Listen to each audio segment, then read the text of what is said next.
Who's your favorite play at center, AJ? Start us off, man. Well, with some of the top players going up against each other here, I'd rather go further down the price range to Elias Lindholm of Calgary at 6,300.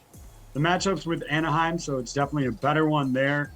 You combine that with the fact that he's been absolutely on fire of late with points in 7 straight games, and that includes goals in each of his last 5 contests. Look, you're not having to pay up for the hottest center. It just makes too much sense here, and the matchup's better than anybody else at the top of the price range has here as well. So for me, Elias Lindholm is a good option in the middle. Paul, where are you going at center?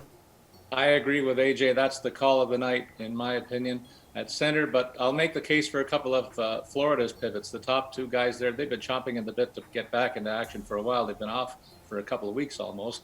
And they get a tough game tonight against Carolina, but it's in the center of the ice where Florida's got their biggest advantage. They got Alex Barkov coming off 12 points, 35 shots in his last 10 games played, and he's got a big size advantage against any of the top 2 pivots that might face him tonight. And then ditto for Sam Bennett, center in the second line for Florida, $5,000 the price tag there, despite 10 goals and 3 assists in his last 10 outings, featuring 29 shots on goal. The physical style of these 2 guys is going to be too much for Carolina if they go head-to-head, strength on strength. Yeah, Jeff, you brave enough to target Eichel here in his first NHL game in nearly a year, his Golden Knights debut? No, actually, you made a good segue, though, because I'm going to go on the exact opposite side of that. I think Nathan McKinnon at 8,600. It's the first time we're getting Nathan McKinnon under 9,000 in a lot of slates. And generally, when you see McKinnon at under this the 9K threshold, you should probably jump on him. The Colorado Avalanche may have played last night, but they kind of got embarrassed by the Dallas Stars. And now you're going to have McKinnon, bounce in a clear bounce back spot against the Vegas team.